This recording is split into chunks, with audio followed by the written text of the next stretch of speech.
May kasabihan tayo na hindi raw nagsisinungaling ang mga bata. Sinasabi nila ang mga sa tingin nila ay totoo at madalas ay pinapaniwalaan natin yon.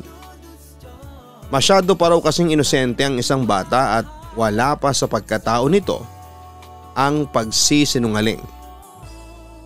Ngunit lahat ba ng sinasabi nila ay dapat nating paniwalaan? Paano kung sabihin sa inyo ng isang bata na meron siyang kaibigan ngunit hindi mo naman nakikita? Maniniwala ka pa rin ba? Dear Papa Dudut, magandang araw sa inyo at sa lahat ng mga nakikinig ngayon. Sana ay magustuhan ng mga listeners mo ang kwento ko. Alam ko kasi na marami sa mga listeners mo ang mahilig sa mga horror story. Itago mo na lamang ako sa pangalan na Lori. 39 years old na ako at isang housewife. Meron akong 3 anak, 2 babae ang una at pangalawa at ang huli ay isang lalaki. Ang aking ikukwento ay matagal nang nangyari. Nung isa pa lamang ang anak ko na itatago ko sa pangalan na Lena. Masasabi ko na si Lena ang nagdala ng swerte sa amin ng asawa kong si Josh. Bago kasi kami kasal ni Josh ay talagang taghirap kami. Masasabi ko na talagang nag-struggle kami noon. Bago ang kasal namin ay nag-ipon na kami ni Josh para paghandaan ang bagay na yon. Parehas kaming galing sa hindi mayamang pamilya. Kaya hindi ko hinayaan na i-shoulder lahat ni Josh ang gastos sa kasal namin. Parehas naman kaming may work ng time na yon.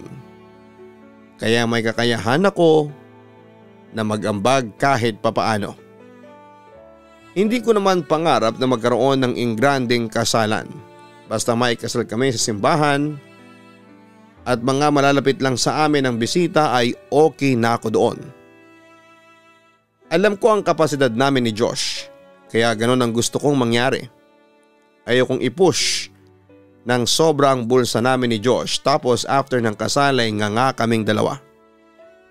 Pero deep inside kung marami lang kaming pera ng time na yon ay gusto ko rin ng magandang kasal.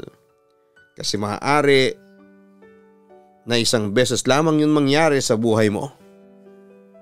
Lahat naman siguro ng babae na gustong ikasal ay ganon ang pangarap. Ilang buwan na lang bago ang kasal namin ni Josh ay isang hindi inaasahang pangyayari ang naganap. Inatake sa puso ang mother ni Josh. At kinailangan namin galawin ang pera na inipon namin para sa kasal namin para maisalba ang buhay ng nanay niya. Wala yon sa amin kasi mas importante sa amin ang buhay ng tao. Nagkasundo kami ni Josh na i-adjust na lamang ang mga gagastusin namin para sa kasal base sa natitirang pera sa amin. Nang time pala na yon ay meron na kaming bahay. Bali hinuhulugan pa namin yon sa Pag-ibig at kami ang second owner. Pasalo ang tawag sa ganong bahay. Hindi kasi namin kaya ang bagong bahay at ayaw din namin na makisiksik sa bahay ng mga magulang namin. Dahil kaya nga kami magpapakasal ay gusto naming matuto na tumayo sa sarili naming mga paa. Kaya naman suntok sa buwan talaga ang pagkuha namin ng bahay na yon. Hindi pa nga lang kami nakakalipat doon dahil gusto namin ni Josh. Ay pagkatapos ng kasal saka namin yon titirhan. Nairaos namin ni Josh ang aming kasal, yun naman ang importante. Nilipatan na rin namin ang bahay na hinuhulugan namin kahit na hindi pa yon kumpleto sa mga gamit. Natatandaan ko na mga gamit sa kusina at isang TV at isang electric fan pa lang ang gamit namin ni Josh. Pero hindi kami nawala ng pag-asa na darating ang araw na mabibili rin namin ang mga kulang sa bahay basta magtutulungan kaming dalawa. Naging kasundo ko rin ang ibang kapitbahay namin sa lugar na yon at halos lahat sila ay mababait at naging maganda ang pag-welcome sa amin. Sa mga naunang buwan na pagtira namin ni Josh sa bahay na yon ay wala kaming naramdaman na kakaiba o hindi maganda, Papa Dudut. Okay na okay ang lahat. Komportable kami at wala yung pakiramdam na baka may multo o kung anong elemento kaming kasama doon na naninirahan ng hindi namin alam. Naging maganda pa nga ang pasok sa amin ng swerte simula nang tumira kami doon dahil na-promote si Josh sa trabaho niya at nagkaroon din ng increase ang kanyang sahod. Sa bahay na yun dinabuo ang una naming anak ni Josh, si Lena. Habang ipinagbubuntis ko siya ay halo-halo ang nararamdaman ko. Masaya na natatakot. May takot. Kasi unang beses kong manganganak. Nakakarinig kasi ako ng kwento na masakit daw talaga ang manganak. Kung gaano daw kasarap ng ginawa ay gano'n naman kasakit kapag ilalabas na ang bunga.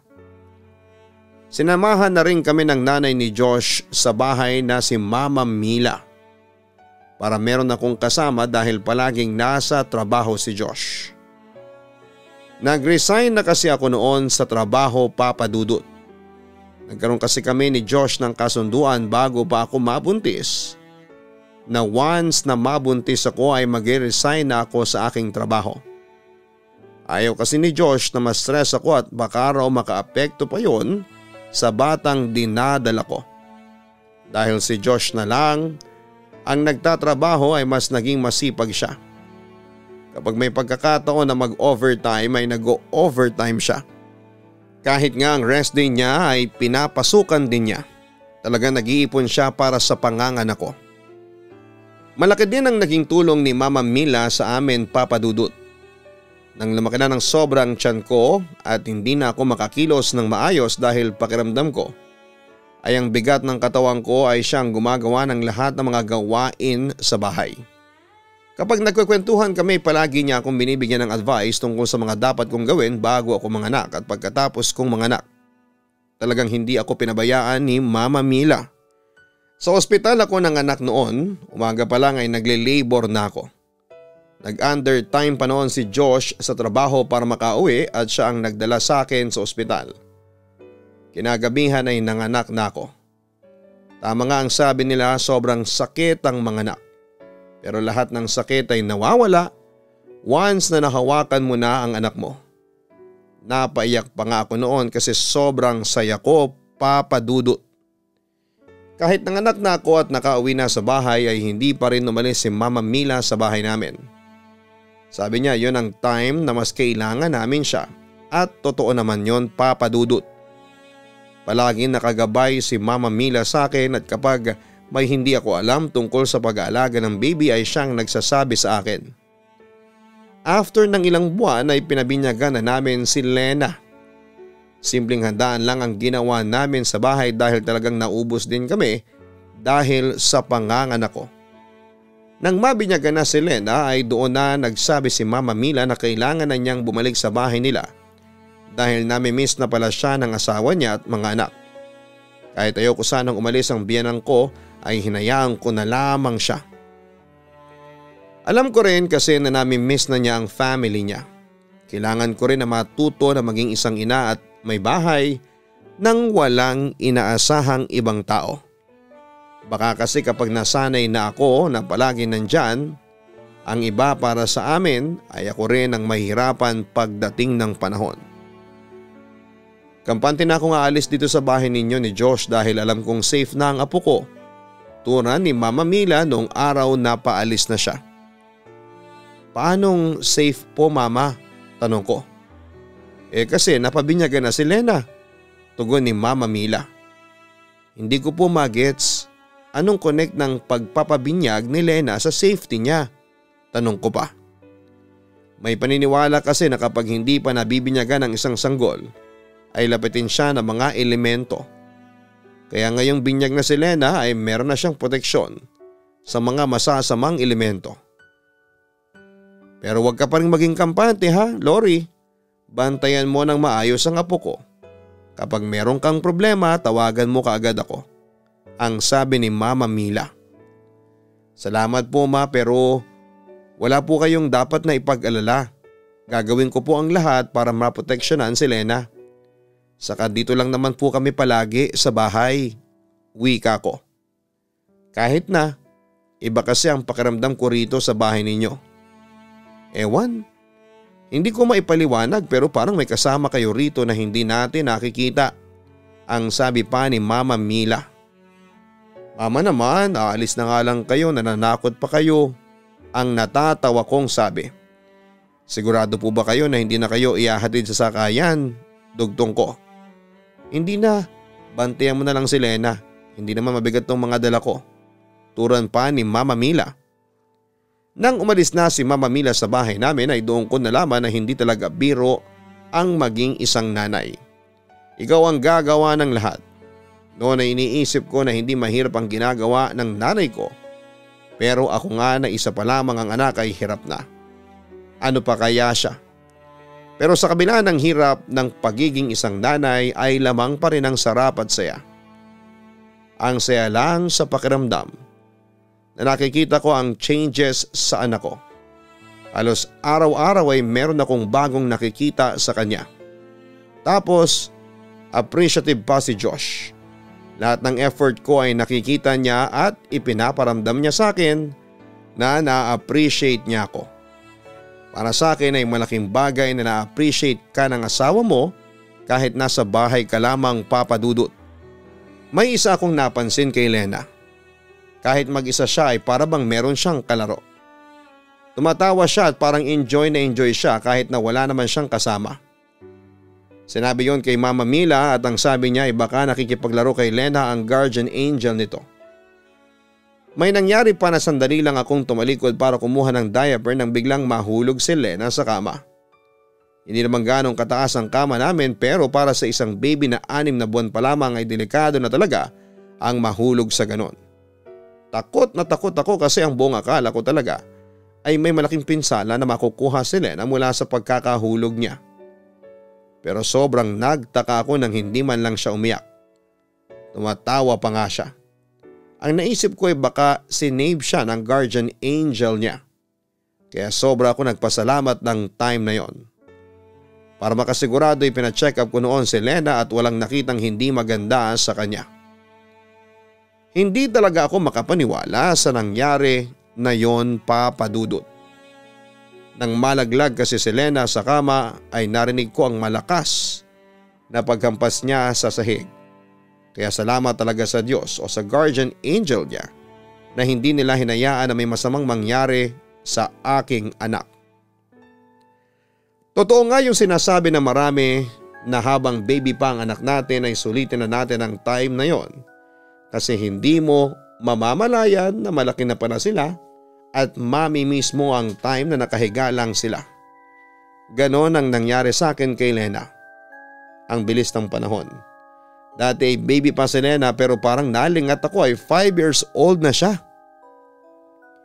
Hindi pa namin talaga sinusundan noon ni Josh si Lena. Gusto naman namin na magkaroon pa ng kapatid si Lena pero dahil alam namin na hindi kami ganong kayaman ay siniguro naming nakaplano ang lahat. Gusto rin naming mag-asawa na medyo malaki na si Lena bago namin siya sundan para hindi na siya masyadong alagain. Bibong bata si Lena, Papa Dudut. Sa edad niyang 5 years old ay medyo marunong na siyang magbasa. Mahilig din siyang makipaglaro sa ibang bata sa labas ng bahay at hinahayaan lang namin siya na makipag-interact sa ibang bata para kapag mag-aaral na siya ay sanay na siyang makipagsalamuha sa ibang bata na kagaya niya. Kinagigiliwan din siya ng ilang kapitbahay namin para kasi siyang manika na dipihit na kapag pinapasayaw o pinapakanta ay talagang gagawin niya. Hinahayaan namin ni Josh na mag-enjoy si Lena ng sobra sa pagiging bata niya.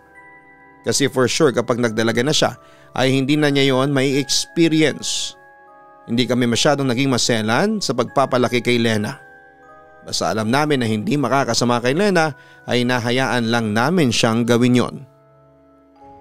Wala akong kalam-alam na sa pagsapit ni Lena sa edad na 5 ay doon na magsisimula ang kababalaghan sa aming bahay. Lahat naman ay normal noon hanggang isang araw habang pinapaliguan ko si Lena sa banyo ay sinabihan ko siya na huwag siyang malikot doon kasi kukuha lamang ako ng tuwalya. Nakalimutan ko kasi na dalhin ang tuwalya bago ko paliguan si Lena. Madaling mapagsabihan si Lena, Papa Dudut. Kapag sinabi ko na hindi niya pwedeng gawin ng isang bagay ay nakikinig siya at hindi niya talaga ginagawa. Nasa kwarto pa ang tuwalya kaya binilisan ko ang aking pagkilos. Nang naglalakad na ako pabalik sa banyo, nang magtaka ako kasi naririnig ko na nagsasalita si Lena. Parang sinasabi niya na pabalik na raw ako kaya magtago na yung kausap niya. Tumatawa pa nga si Lena na para bang meron siyang kalaro. Inakala ko na may ibang bata na nakapasok sa bahay namin kaya binilisan ko lalo ang pagbalik ko sa banyo. Ina-expect ko na may maaabutan akong ibang bata o tao na kasama si Lena sa banyo pero pagpunta ko doon ay mag-isa lamang siya. Anak, may kausap ka ba? Tanong ko kay Lena. Nakangiting umiling si Lena pero nakikita ko sa mukha niya na parang may ayaw siyang sabihin sa akin. Lena, magsabi ka sa akin ng totoo. Sinong kausap mo kanina? Narinig ko na nagsasalita ka. Mahinahong kong sabi sa anak ko. Wala po, Mama. Sagot pa ni Lena. Nagsasabi ka ba ng totoo? Tanong ko ulit. Yes po, tugon ni Lena. Nang araw na yon ay tinawagan ko si Mama Mila. Ma, normal ba sa isang bata na kagaya ni Lena na nagsasalita ng mag-isa? Yung parang meron siyang kausap? Tanong ko kay Mama Mila. Normal lang yun. Si Josh nga noong bata pa ay nagsasalita din ng mag-isa.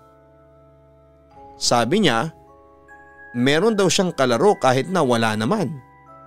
Malawak kasi ang imagination ng mga bata na nasa edad ni Lena. Tugon ni Mama Mila. So wala po akong dapat na ipag-alala? Tanong ko. Sa tingin ko'y wala naman, pero obserbahan mo rin si Lena, aniya. Ganun na nga ang ginawa ko, Papa Dudut. Inobserve ko si Lena at sa paglipas ng mga araw ay palagi ko siyang napapansin na nagsasalita ng walang kausap. Naalala ko tuloy noong baby pa si Lena na ganun din siya. Ang una ko naisip ay baka guardian angel niya ang kumakausap sa kanya noong 5 years old pa lamang siya. Tinanong ko pa noon si Lena kung ang nakakausap niya ay may pakpak tapos ay mukhang mabait. Ganun kasi ang kinamulatan ko na itsura ng mga anghel. Ang sabi ni Lena ay hindi raw saka wala naman daw siyang kinakausap na iba na may ganong itsura. Sinabi ko na kay Josh ang bagay na yon tungkol kay Lena at ang sabi niya ay wala raw akong dapat na ipag-alala. Kapag nagkaroon na ng isip si Lena ay hindi na nito yon gagawin. Oo nga pala, ipapa-enroll mo ba sa daycare si Lena? Pwede na siyang pumasok doon. Si Ella nga 4 years old pa lamang ay ipapa-enroll ko na. Sabi ng pinaka-close ko sa mga kapitbahay na si Grace. Ay sige, ipapa-enroll ko si Lena, sabay na tayo. Kailan mo ba ipapa-enroll si Ella? Turan ko. Bukas. Oo nga, para mag-classmate silang dalawa. Masayang wika pa ni Grace. Naisip ko na mas okay na papasukin ko sa daycare center si Lena para meron na siyang nakakausap na ibang bata. Napansin ko kasi sa kanya na nagsimula na siyang may kinakausap na hindi ko nakikita ay tinatamad na siyang maglaro sa labas. Palagi na siyang nasa loob ng bahay. Kahit na anong sabi ko sa kanya na maglaro siya sa labas ay ayaw niya. Mga dolls na lang daw niya ang lalaruin niya. Nang sabihin ko kay Lena na papasok na siya sa school, ay inaasahan ko na matutuwa siya pero ayaw niya. Kung hindi pa namin siya pinilit ni Josh ay hindi ko siya maisasama sa pagpapa-enroll. Sabi ko sa anak ko ay marami siyang magiging friends sa daycare center.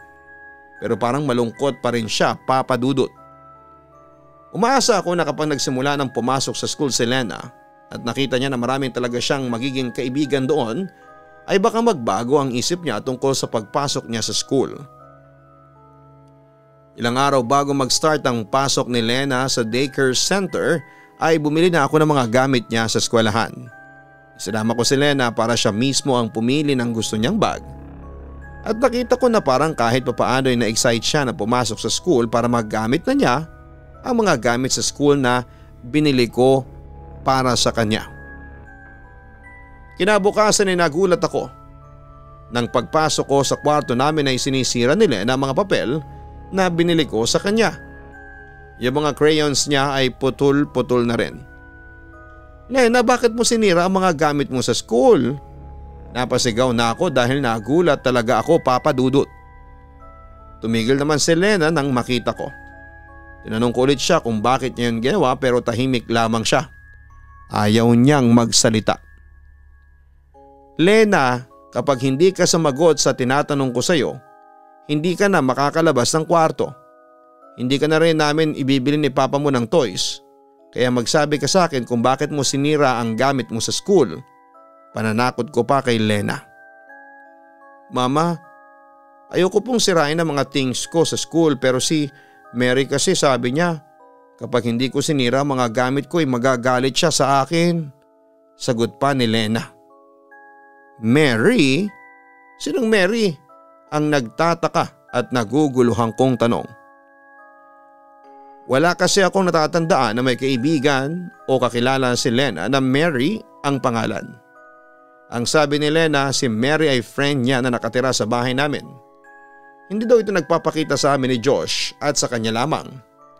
Si Mary daw ang palagi niyang kausap at kalaro at ayaw daw ni Mary na lumabas siya ng bahay at ayaw din daw nito na pumasok siya sa school dahil hindi na sila makakapaglaro na dalawa.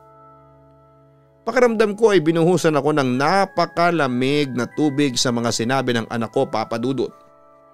Sa tono kasi ng pagsasalita ni Lena ay parang totoo ang mga sinasabi niya. Ganon pa man ay inisip ko na likha lamang yon lahat ng imagination niya. At hindi talaga nag-i-exist si Mary. Sinabihan ko na lamang si Lena na kapag ginawa niya ulit na sirain ang mga gamit na binili ko sa kanya ay magagalit talaga ako sa kanya. Ipinilit ko rin na hindi totoo si Mary at imagination niya lamang ito. Hindi na ulit nagsalita si Lena nang sabihin ko yon sa kanya.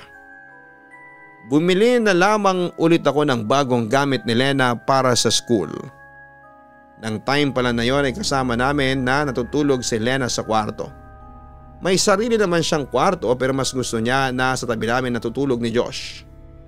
Nahayaan lang namin siya at kung kailan siya handa na matulog nang hindi kami katabi ay saka namin siya pagbibigyan. Isang gabi habang tulog na kaming tatlo ay bigla akong nagising. Kapag natutulog kami ay hinahayaan naming nakabukas ang pinto ng kwarto para mas makaikot ang hangin. Wala pa kasi kaming aircon ng panahon na yon. Napatingin ako sa may pinto pagkagising ko. Madaling araw na yata noon, Papa Dudut. Kahit madilim ay nakakakita pa rin ako kahit papaano. May nakita akong bata na nakatayo sa pinto, babae siya. Silhouette lamang niya ang nakikita ko. Si Lena ang una kong naisip kaya nagtaka ko kung bakit nandun siya. Kinapa ko si Lena sa tabi ko at hindi ko siya mahawakan. Sa gitna namin ni Josh kasi pumapwesto si Lena sa pagtulog.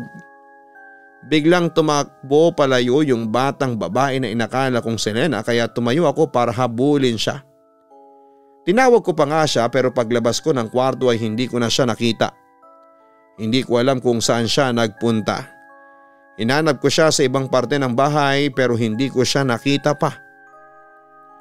Pagbalik ko sa kwarto ay nakabukas na ang ilaw at gising si Josh at nagulat ako nang makita ko na nasa tabi niya si Lena. Tulog ang anak ko. Andyan si Lena? Naguguluhan kong wika. Oo, bakit? Nagising ko sa pagtawag mo kay Lena. Ang sabi pa ni Josh. Ang akala ko kasi lumabas siya ng kwarto. Nakita ko kasi siya na nakatayo sa may pinto tapos biglang tumakbo. tinakturan ko. Paano naman mangyayari yun? Nandito si Lena. Lumipat siya sa kabilang side kanina. Hindi ko alam kung bakit. Baka namamalik mata ka lang. Matulog na lang ulit tayo. Inaantok pa ako. Ang sabi pa ni Josh. Siguro nga ay namalikmata lamang ako. Naguguluhan ko pa rin sabi. Magdamag kong pinag-isipan yung batang babae na nakita ko.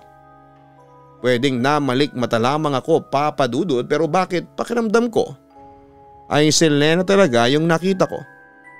Hindi agad ako nakatulog dahil sa sobrang pag-iisip tungkol sa mga nakita ko. First time kasing nangyari sa buong buhay ko yon, Papa Dudut. Simula nang nakita ko ang nilalang na yon ay naging madalas na ang pagpaparamdam niya sa akin na inakala ko noong una ay namamalikmata lamang ako. Dumating na ang first day of school ni Lena. Bago sumapit ang araw na yon ay sinanay ko na siyang magising ng maaga dahil alas 8 ng umaga ang pasok niya sa daycare center. Excited ako para kay Lena dahil parang panibagong chapter yon sa buhay ng aking anak. Wala naman ako naging problema kay Lena nang gisingin ko siya at sabihin na kailangan na niyang mag-asikaso dahil first day of school ay bumangon kaagad siya at nag-ready na para sa pagpasok sa school. Inihatid ko si Lena sa daycare center at kasabay namin ni Grace at ang anak niya. Binantayan ko rin siya maghapon pero hindi ako nagpapakita sa kanya para kahit papaano ay unti-unting maging independent si Lena. Nang recess na ay napansin ko na nasa isang sulok lamang si Lena at hindi siya nakikipagsalamuha sa mga classmate niya. Inisip ko na baka naninibago lamang siya sa bago niyang environment at umaasa ako na kapag tumagal na ay masasanay na rin si Lena. Ngunit sa pangalawang week ng pagpasok ni Lena doon ay ganun pa rin siya. Palagi siyang mag-isa. Unusual yon kasi kilala ko ang anak ko, Papa Dudut. Nakikipaglaro siya sa mga bata sa lugar namin. Kaya naisipan kong kausapin siya nang nasa bahay na kami at tinutulungan ko siyang sagutan ang assignment niya. Hindi naman ako ang nagsasagot talaga. Ginaguide ko lamang siya. Anak, napapansin ko na hindi ka nakikipag-play sa mga classmate mo. Meron bang umaaway sa iyo sa school?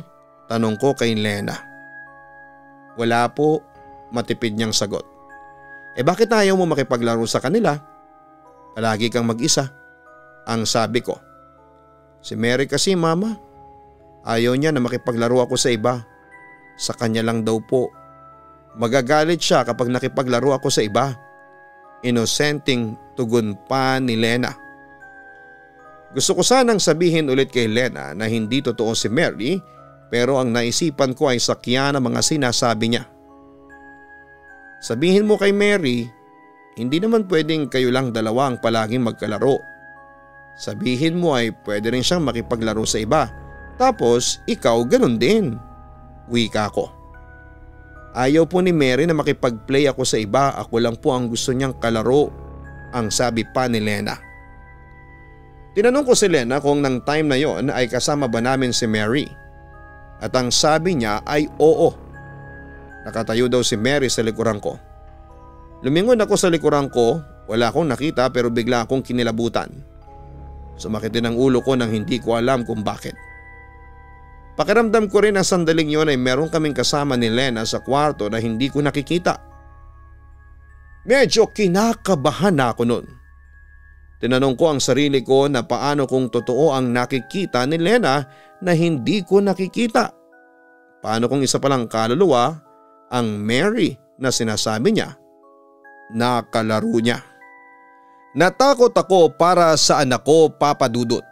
Hindi ko alam pero naikunik ko si Mary doon sa batang babae na nakita ko sa pinto ng kwarto namin. Paano kung totoo nga si Mary at ang nakita ko ay si Mary? Alam ko na malaki ang chance na pagtawanan ako ni Josh kapag sinabi ko yon sa kanya. Kaya naman nag-decide akong solohin muna ang bagay na yon.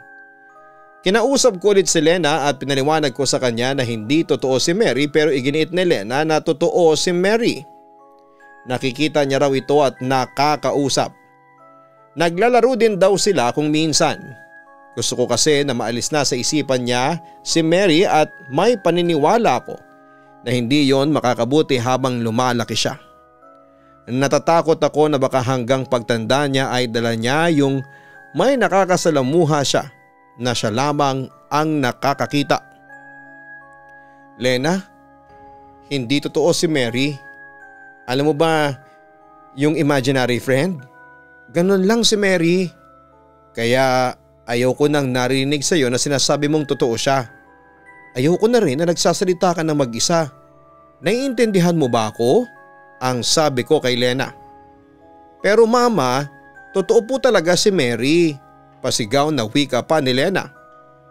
Hindi siya totoo. Magagalit ako sa iyo kapag ipinilit mo pa yan. Sambit ko sa anak ko. Hindi na nagsalita pa si Lena pero nakikita ko sa mukha niya na gusto pa rin niyang panindigan ang sinasabi niyang totoo si Mary. Nagpatuloy si Lena sa pagpasok sa daycare center at wala pa rin naging pagbabago sa kanya. Ganon pa rin siya na hindi nakikisalamuha sa ibang bata. Kahit nga sa anak ni Grace na dati niyang kalaro ay hindi niya rin pinapansin.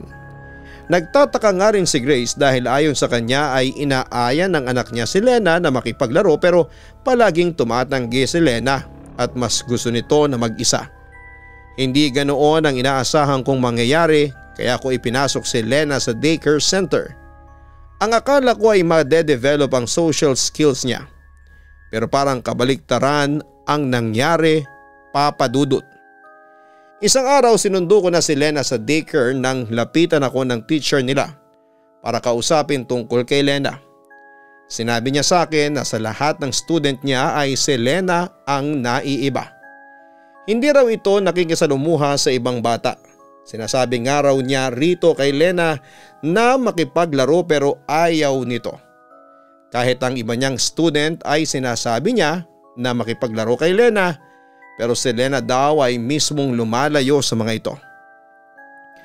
Ganun po ba talaga si Lena sa bahay ninyo? Tanong ng teacher sa akin. Ma'am, opo, pero before hindi naman siya ganun. Mahilig siyang makipaglaro sa mga bata sa lugar namin. Nagtataka nga ako kung bakit bigla siyang nagbago. Sagot ko. Hindi ko na lamang sinabi ang tungkol kay Mary at baka kung ano pa ang isipin niya. Sana po bago matapos ang school namin ay matuto na siyang makisalamuha sa mga kaklase niya. Medyo nag-worry lang po kasi ako, ang sabi niya. Sana nga po ma'am. Hayaan niyo po at kakausapin ko si Lena. Turan ko.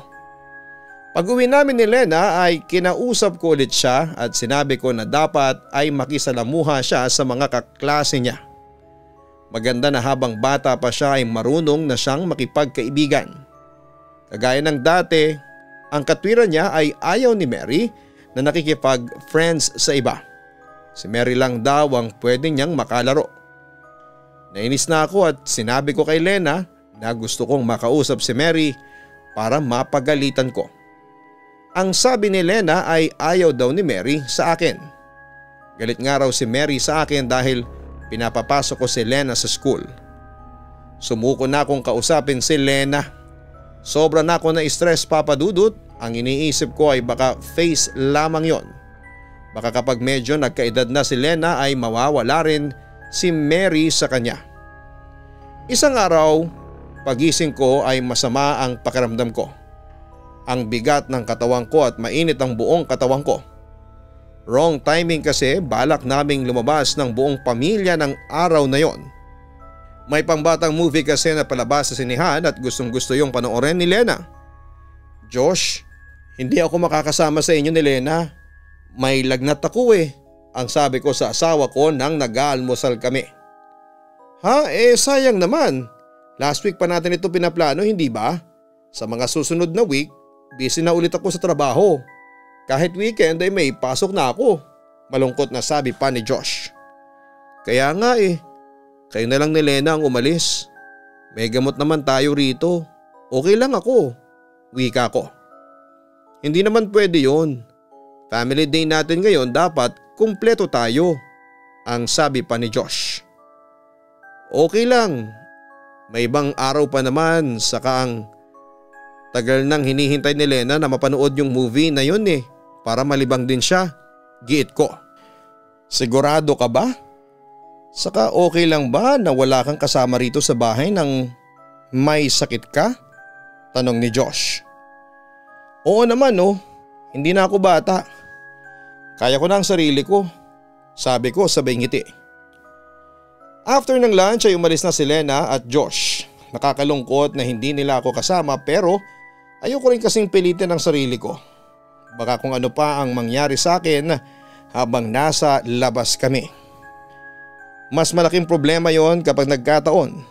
Ang ginawa ko ay uminom na muna ako ng gamot at maya-maya ay naramdaman kong inaantok na ako. Sa may sofa sa sala ko humiga dahil mas presko roon. Nakabukas yung pinto pero nakalock naman ang gate namin. Hindi ko alam kung gaano na ako katagal na nakatulog pero nagising ako dahil may narinig akong tumatakbo sa may ulunan ko.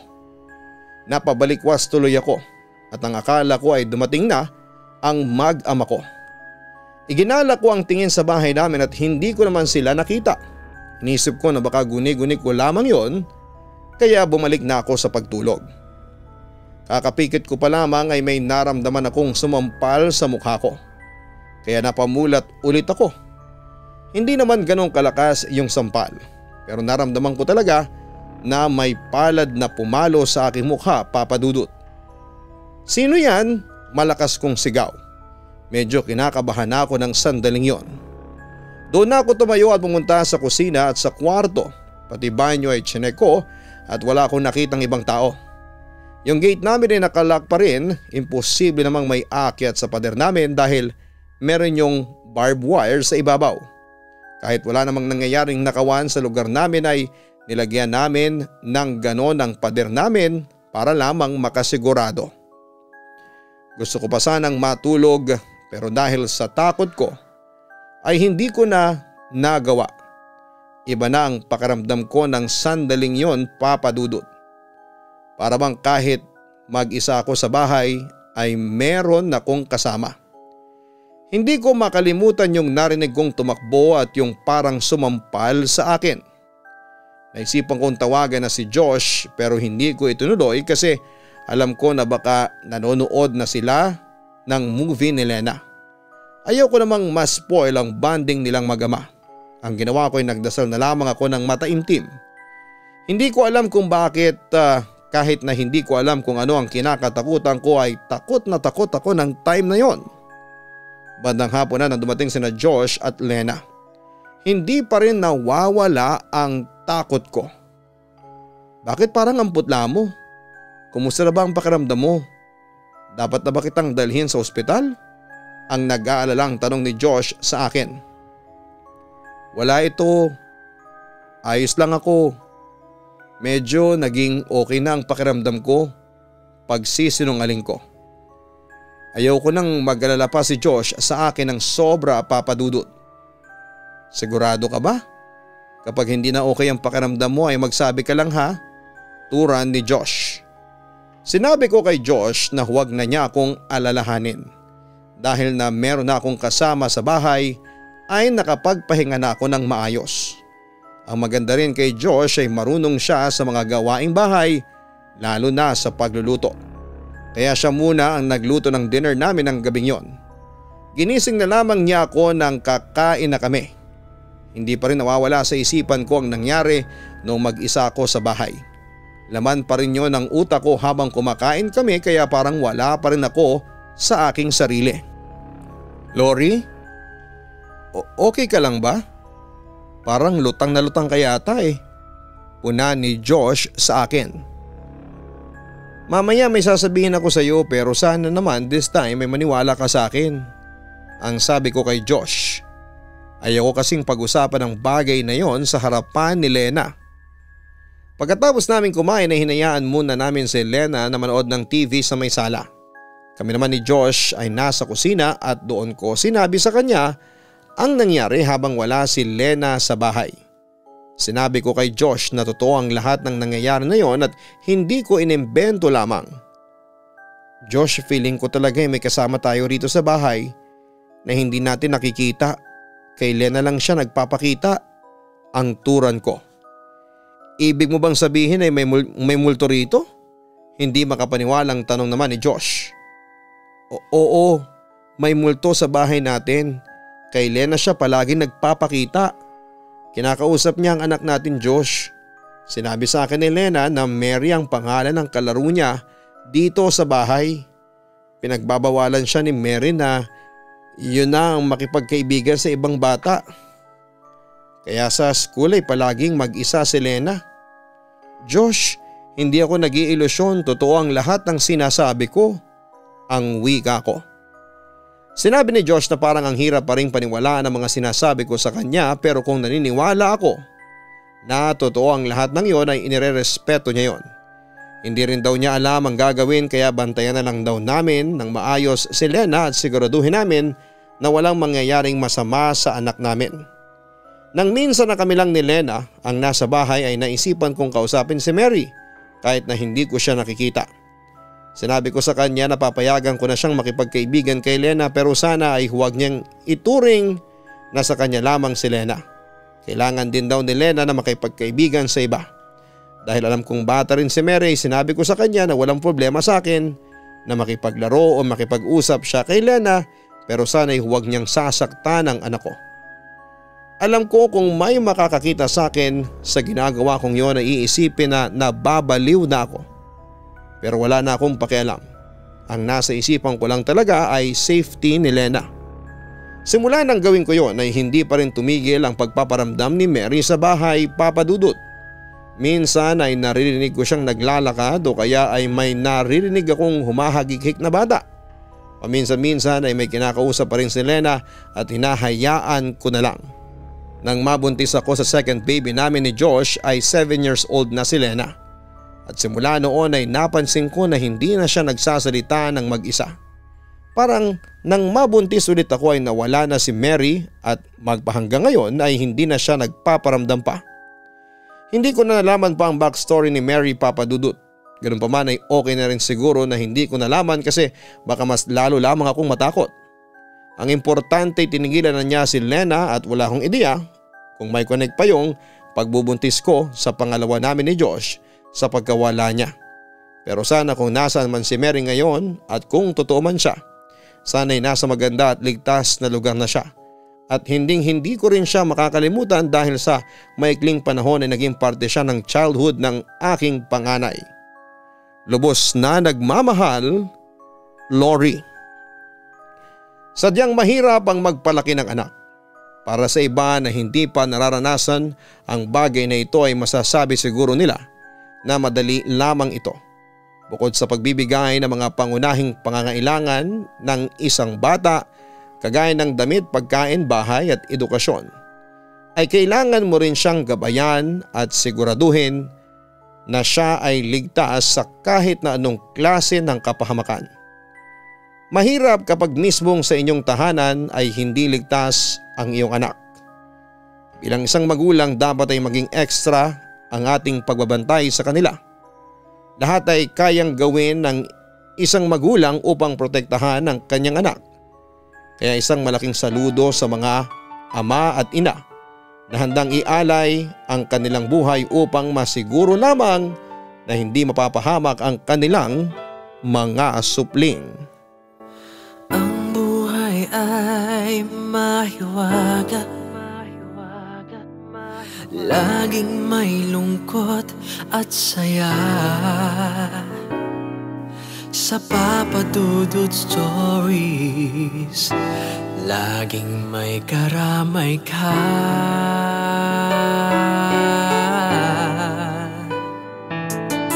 Mga problemang kay bigat, dito ay pakikinggan ka. Sa Papa Dudut Stories, kami ay iyong kasama. Dito sa Papa Dudut Stories, ikaw ay hindi nag-iisa.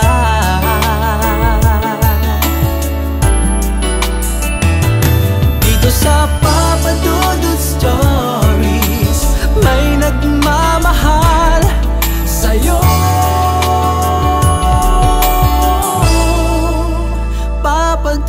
Dudut Stories. Papa Dudut Stories.